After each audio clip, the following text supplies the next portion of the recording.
Welcome to this episode on making routines stick. Have you ever introduced a routine only to have students push back, ignore it, or resist? You're not alone. Even the best routines face resistance, but today we'll break down how to make them work consistently so your classroom runs smoothly. Routines fail when students don't understand their purpose, they're enforced inconsistently, they're too rigid or complex. Here's how to fix that. Get student buy-in. Let students help shape and model routines.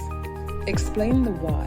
When students see the benefits, they're more likely to follow through. Stay consistent.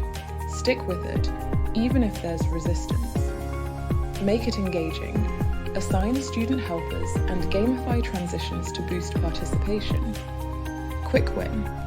Ask your class, how fast can we transition while staying focused? For more expert strategies, check out our blog and podcast. If this video helped, like, subscribe, and hit the bell for weekly classroom tips. Let's build strong, effective routines together.